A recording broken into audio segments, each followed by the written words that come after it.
السلام عليكم ورحمة الله. ازيكم حبيباتي؟ عاملين ايه؟ يا رب تكونوا في احسن صحة واتم حال يا رب العالمين. اهلا بيكم معايا في روتين جديد على قناة خديجة لأدوات المطبخ. نصلي على الرسول ونحط لايك للفيديو. يلا بينا نشوف الروتين بتاعنا النهاردة. ان شاء الله هتقومي تتشجعي كده لان نفحات الشتاء بدأت، وطبعا السنة الدراسية بدأت. كل عام وانتم بخير. بس الفيديو ده متصور قبل الدراسة. هو يعتبر تكملة للفيديو اللي فات. انا اتأخرت عليكم شوية في المونتاج، لكن هو كان بعده على طول. انا هنا كنت بحضر اول حاجة كده الفطار. قبل الفطار بس حبيت ان انا ارحب بالبنوتات اللي دخلت جديدة وشرفتني في القناة. مرحب بيك، ويا رب كده القناة تكون عجبتك وتاخدي كده لفة سريعة في القناة، وبإذن الله القناة تعجبك. متنسوش تحط لايك للفيديو. السندوتش يا بنات بقى اللي انا بعمله ده مش عيش اللي هو العادي البلدي، لا ده كان عندي شويه كده من الشوفان. فعملت الخبز الشوفان، يعني هما كانوا شويه يعني حوالي كوبايه الا ربع كده. فانا عملت خبز الشوفان ده بس ما صورتوش. بس بصراحه هو طلع حلو جدا ومشبع. بس يعني انا عملته مش عشان تخسيس ولا حاجه، لا انا عملته علشان هما كانوا عندي من زمان وانا مش عارفه اعمل بهم ايه الشوفان ده. فبصراحه هو كان حلو، فخبزته كده على الطاسه وجبت بقى ايه، دهنته كده جبنه كريمي، وحطيت فيها بيضه وفلفل بقى ورشه كده من حبه البركه، وحطيته في التوستر كده وساح. وبصراحه السندوتش ده يعتبر سد النفس طول اليوم، يعني فعلا للتخسيس وكده. السندوتشات العيش الشوفان طبعا مبقاش فيه سعرات حرارية كتير، وكمان بيسد النفس بطريقة بصراحة يعني حلوة جدا. عملت هنا بقى كوباية قهوة كده علشان كنت محتاجة ان انا افوق، لان كنت هنغسل سجاد، وانا من الناس اللي ما بحبش خالص غسيل السجاد، او حتى لو هي المشايات الصغيرة، بس هي بالنسبة لي بسميها سجاد لان انا مش بحب كده. فان شاء الله هنعمل كده النهاردة مع بعض وهنتشجع. بس زي ما قلت لك تحطوا لايك للفيديو، والكومنت بتاعك بيفرق معايا جدا. واللايك اللي هو مش بتدفع عليه فلوس ولا اي حاجة، لكن هو بيفرق معايا في ايه؟ ان انت كده بتعرفي اليوتيوب ان القناة يعني الفيديو ده عجبك، فاليوتيوب يبدأ يقترح الفيديو على ناس تانية. يعني لما يلاقي اللايكات عليه كويسة او كتيرة، نظرا يعني لعدد المشاهدات. اي نعم هو العدد عنده ضئيل، بس ان شاء الله بيكم ان شاء الله هيكبر. يعني انا كنت بفطر وجهزت الفطار ده قبل ما الولاد يصحوا من النوم. زي ما قلت لكم ده كان الاسبوع اللي هو قبل السنه الدراسيه، قبل بدايه السنه، يعني قبل بدايه المدارس. فانا بقى قاعده كده وبفطر كده بقى، خدت الفطار على السفره وشغاله المروحه لان كان الجو دلوقتي بدأ يبرد. بس في اليومين اللي انا كنت بعمل فيهم الفيديو كان الجو لسه حر، كان لسه بشغل المروحه بتاع السقف يعني. خديجة بقى في التوقيت ده كانت هي صحيت، وبدأت ان هي ايه، شايفين ايه ده بقى، بدأت تلعب معايا كده. انت بتعملي ايه؟ لا انا عايزة اجرب العيش ده. طبعا انا مرضتش اقول لها هو، يعني لو قلت لها ان هو عيش عادي عشان تجربه وتشوفه. بصراحة هو عجبها لان هو ما كانش باين ان في طعم الشوفان ولا اي حاجة خالص. على فكرة بره بيأكلوا دايما الاولاد شوفان، يعني هي الشوفان دي حاجة صحية جدا، بس احنا للأسف ما تربناش على حاجة زي كده، وطلعنا اولادنا زينا بالظبط، ان هما ما فيش حاجة. يعني هو السندوتش اللي هو العيش بجبنة العادي او الفينو، بالرغم ان الفينو ده اساسا حاجة صحية، هو كارثة يعني. نيجي هنا بقى بعد الفطار كده، وخديجة شاركت الفطار، دخلت مليت نص البانيو كده. باركولي بقى اخيرا صلحته يعني. بقالي فترة كبيرة كان بايظ عندي، فانا حطيت فيه شوية من الكلور وشوية من المسحوق الاوكسي، ومعلقه كده من اللهلوبه اللي انا كنت لسه شاريها ما شاء الله، ما بستغناش عنها خالص، تخلص لازم ان انا اجيبها على طول. هنا كانت بعمل بدوبها كده، حطيت حوالي معلقه كبيره. آه، طبعا دي بقى المشاية بتاعت المطبخ. لما كان كان غرقان عندي، طبعا المشاية اتبهدلت وكده، فقلت بقى ان انا اغسلها. بيني وبينكم انا كنت وانا بغسلها في نيتي ان انا هفرشها تاني. يدوبك بعدها بيومين كده بدأت الجو ان هو يسقع شوية، فقلت لا هنصبر بقى عشان ايه، يبقى فرش مرة واحدة. ومرضتش ان انا افرش المطبخ، يعني غسلت المشاية. ودي برضو مشاية الطرقة برضو هحطها معاكم. الاتنين دولت كمبيوتر، انا بفرش الكمبيوتر في الطرقة. عندي المشاية اللي هي بتبقى تقيلة، بس انا بحب دي لان بتبقى يعني واخدة المكان كله في الطرقة، ما بيبقاش باين بلاط كتير يعني، فاهمين قصدي؟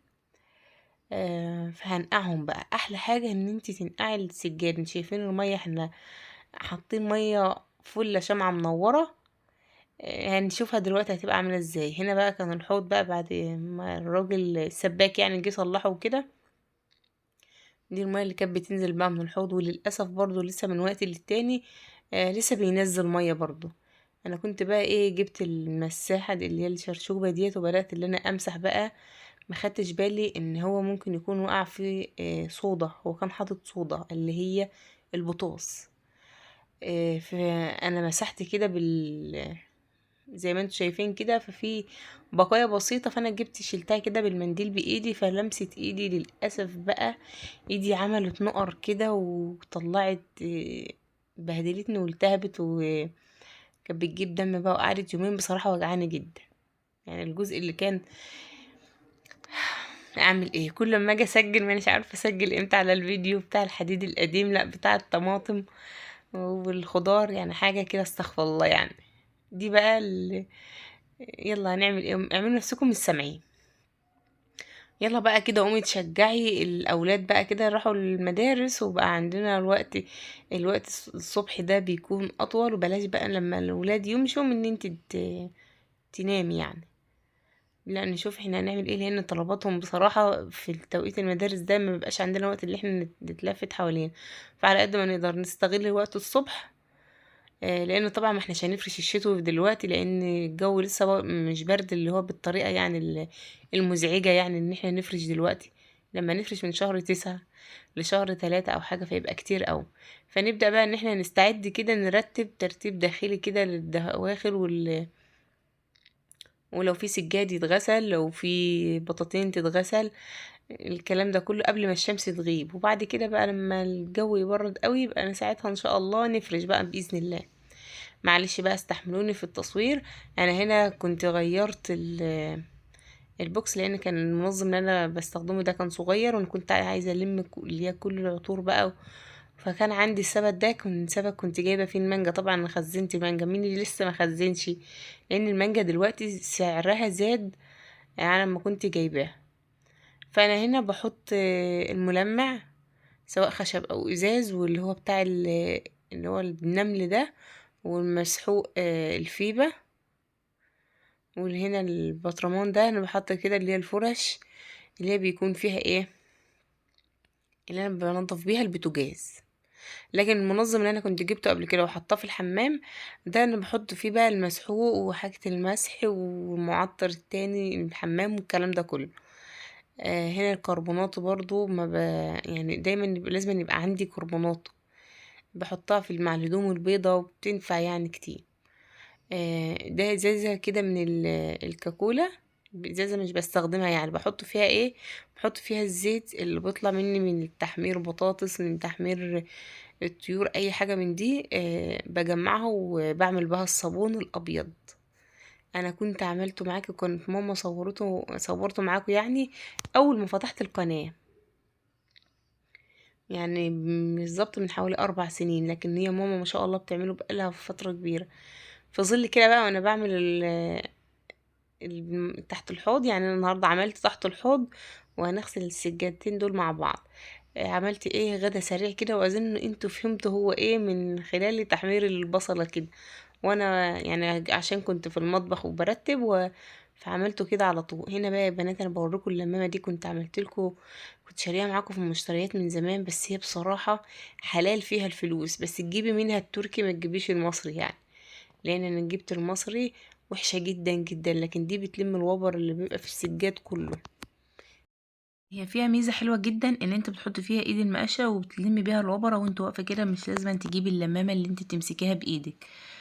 وطبعا فرشة الشبابيك برضو حطيتها هنا وهنا. ده الكيسة دي دايما بكون حاطة فيها القطع من السلك اللي هو السلك الناعم. بملاه يعني، بكون مثلا جايبة 4 كيلو، بقطعه كده اللي هو احجام على حسب بقى استخدامك، وبملاه بيها. فهي كانت لسه فيها قطعتين، وانا كنت عاينه الباقي في الكيسه كده سمرة، ومقفله عليه كويس عشان برضو ما يقعش ميه من تحت الحوض وتصد السلك. فانا بقى كنت بنقل الكميه من الكيسه السمرا دي، اللي هي الكيسه اللي بنبقى نجيب فيها بيجامات او داخل الاولاد او الكلام ده، اللي هي بتبقى بكبسوله عشان اعلقها هنا. انا كنت عامله علقات هنا من زمان. آه ممكن يعني ده الصابون يا بنات اللي انا بقول لكم عليه، اللي انا عاملاه من الزيت ده، بس مش انا اللي عاملاه، يعني انا بحوشه وبديه لماما، وماما هي اللي بتعمل بقى. بس انا عشان استهلاكي الحمد لله في الزيت مش كتير قوي، مش بقلي كتير، ف يعني مش دايما بيبقى عندي كمية كبيرة. بس بلاش ان احنا نرمي السلك اسفل الزيت في الحوض، لان طبعا يعني انا واحدة ما برميش خالص الزيت في الحوض، والله اكبر على طول الحوض عندي بيطفح وبيغرق الدنيا. هنا بقى اللي هي العلاقات دي كنت جايباها برضو، يعني هي عندي من زمان، اما دايما لما بتخلص بجيب غيرها مش بسيبها يعني كده. بس شايفين انا حطيتها وسبتها بقى، معلقتش الحاجة عليها. بسيبها ممكن حوالي 5 ساعات، ممكن طول اليوم، ممكن من بالليل للصبح. العلاقات دي دايما بتفشل معاكي علشان انتي بتحطيها وتعلقي الحاجة عليها على طول. المهم هي الباكت كانت فيه 12، فانا ال 12 دي بقى وزعتهم في المطبخ كده، علقت عليهم شوية حاجات يعني. طبعا كده احنا عرفنا ان عملنا شوية كشري كده اللي هما الحلة الواحدة ولا احلى من كده يعني. كان عندي شوية مكرونة وعندي العدس، فبس انا المرة دي ما سلقتش العدس في قلب الرز بالشعرية، لان الاولاد بينفروا منه شوية مش بيحبوه كتير. فانا يا دوبك حطيت لهم، شايفين بعد ما حطيت حسيت ان هو كتير. الاولاد بيحب يعني كل واحد له، اللي هو الاحمر لخديجة والازرق ليه محمد. انا بقى الطبق بتاعي بحبه مليان عدس، عشان كده كترت ليا وقللت لهم. طبعا انا كنت عاملاه معاكم في فتره قريبه، محبتش ان انا اطول معاكم، لان الفيديو النهارده فيديو تشجيعي ان احنا نقوم نتشجع نستعدادات للشتا بقى، لان شكل الشتا كده هيدخل علينا من غير ما يدينا انذار يعني. دلوقتي ما عدناش بننام في المراوح، الجو عاد فيه لسعة كده بالليل، وكمان والاولاد راحوا المدرسه. طبعا الاولاد كلها بتبقى لابسه بكم حتى لو هو خفيف، بس برضو الجو بيبقى ساقع يعني. انا كنت رايحه اودي محمد النهارده المدرسه، لا الجو كان فيه لسعه كده. الدقه ديت انا مكتره اسفه مش مكتره منها، لان دي بتكون ليا انا. بصوا يا بنات، خدوها مبدأ كده، الحاجه اللي الاولاد ما بيحبوهاش مش معناها ان احنا نبعدها خالص عنهم ما نعملهاش، يعني بتكلم من حيث الاكلات. نشوف ايه اللي هما مش بيحبوه فيه، ونحاول نقلل منه، ونحاول على قد ما نقدر نحببهم فيه. انا اولادي كانوا يعني كارهين خالص حاجه اسمها الكشري المصري. فانا عملته مره كلوا حاجه بسيطه، مره تانية لا يا ماما ما عادش تعملي لنا العدس مش عارفه إيه. عشان كده عملت اللي يريحني، المهم نعمل الحاجه، مش الاولاد قالوا لا على حاجه، لان احنا لو اتبعنا اولادنا في الاكل اللي هو حاجاتهم كتير بيقولوا عليها لا، مش هنطبخ حاجه وهنطبخ حاجات اللي هي مش مفيده وبرضه مش اقتصادية. يعني هنا دي الغدا ده لازم أن تكون وجبة معاكي كده كل شهر أو مرتين في الشهر، لأن برضه إلى حد ما بتكون اقتصادية شوية، ما فيهاش لحوم. وبتجيبي دايما العدس كده في مشتريات الشهر 1/4 كيلو أو أقل أو أكتر على حسب طبعا عدد أفراد أسرتك.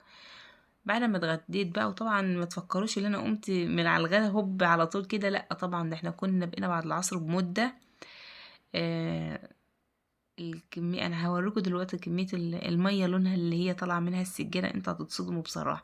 انا يا دوبك انا شايلة السجادة حاسة ان هي نظيفة، يا دوبك كده بمشي عليها كده دعك الابيض ده، حسيت ان هو نور، مش شوية الكرول اللي انا نقعته فيه، وكمان اللهلوبة، وكمان ان انتي نقعتي الحاجة فلو فيها بقع بتبوش كده وبتطلع معاكم بكل سهولة. احسن بكتير من ان انتي لما تغسلي تحطي المسحوق كده زي ما بعمل وتبلي وتدعكي على طول، لا انت كده بتهلكي في نفسك وبتهبطي نفسك. النقع ده بصراحة حاجة حلوة، سواء في غسيل السجاد، سواء في غسيل البطاطين، سواء غسيل الستاير لو ما بتغسليهاش في الغسالة. هنا بقى المشيه دي بصراحة هي كانت يعني وقع عليها. آه، انا لما باجي اعمل مخبوزات او كده مش بقدر اقف على الرخامة كتير عشان دراعي بيوجعني كده، فبقعد على هنا في المطبخ يعني على السجادة دي. فهي كانت مبطعة كده بقع من العجين، لان خديجة دايما بتكون جنبي وتاخد العجين ويتلزق بقى على السجادة والكلام ده. شايفين ده منظر المية اللي السجاد كان منقوع فيها. بس هنا خديجة، مش عارفة خديجة او محمد، لا خديجة كانت بتسرب اتصرف اللي هو البني والميه بتاعته. شايفين الميه كانت عامله ازاي؟ طبعا بقى قمت لميت المشيات الصغيرات اللي هي الصغير اللي هي الدواسات دي بتاعه الطرقه برضو في الخارج كده من الحمام. والحمام كان شكله ما يسرش العدو ولا حبيب يعني. المشيات دي كلها خدتها بقى غسلتها لاني اخلص من البند ده لاني ما بحبوش. الحمد لله ان السجاد الكبير عندي اللي هو السجاد الشيت نضيف ومتعان نضيف يعني، الحمد لله مش هغسله. نيجي هنا بقى مليت برضو البانيو، انا مش بملاه قوي يعني، يا دوبك بيكون نصه كده، وببدا كده اللي انا اشطف فيه. على فكره كده انت ما بتهدريش من الميه، وبتاخدي بقى السجاده اللي هي الفاتحه في الغامق او كده، لو حسيت الميه اتوسخت تقدري تغيري الميه تاني. احسن ما انك تحطي على الارض وتلاقي ميه كتير كده، هياخد منك اللي هو يعني هتهدري في الميه الكتير. فاهم قصدي؟ لان بصراحه انا بحب البانيو جدا يعني. لو اقارن البانيو بالكابينه، انا الحمد لله ما عنديش كابينه وما جربتهاش، بس انا مش عارفه ليه مش حباها. انا شايفه ان الفايده من البانيو احسن من الغسيل، وكمان في الاستحمام لينا كمان. لكن الكابينه بحسها كده ان انتم محاوطه بسور، حتى لو هو ازاز وخلاص يعني، مفيش فايده اي حاجه. يعني انا عندي البطانيه بتاعت الشتاء بتاعتي لسه ما اتغسلتش لحد دلوقتي، علشان البانيو كان عنده بايظ ومش عارفه اللي انا اغسلها فين. فالحمد لله بقى هو اتغسل، هو اتصلح اهوت ويشتغل، يا رب بس يستمر حتى ولو شهرين، لان دايما بيبوظ معايا بسرعه. آه، هغسلها فيه ان شاء الله، وبرضه هغسل الستاير. نيجي بقى لاخر اليوم بقى والاولاد ناموا وكتبنا الواجب وخلصنا. جبت بقى الايه الايس كريم ده، كنت شارياه، كنت رحت عند ماما واحنا راجعين بقى فاشترينا. الاولاد دخلوا ناموا وما كلوش، انا بقى اللي كلت بتاعتي كده في الخباثه، وقعدت بقى ايه كده افصل مع نفسي شوية وكده. يكون الروتين بتاعي يا بنات خلص معاكم. يا رب يكون الفيديو عجبكم والقناة بتعجبكم، واتمنى ان انتوا تشتركوا في القناة لو لسه ما اشتركتوش. وبرحب تاني في اخر الفيديو باخواتي اللي شرفوني جديد في القناة، وان شاء الله القناة دايما تكون عند حسن ظنكم. واشوفكم على خير في فيديو جديد. الستيكة دي طعمها ولا اروع من كده. ده بقى كان تاني يوم الصبح، ووريكم كده السجاد ما شاء الله بينور بدون دعك السجاد كتير، هنا بقى اهم كنت حاجة نشرته النقع. بالليل وفتحت عليه الستارة كده عشان الشمس تصحى على طول عليه كده الصبح. واشوفكم على خير في فيديو جديد. هتوحشوني جدا حبيباتي، ان شاء الله مش هتأخر عليكم. سلام.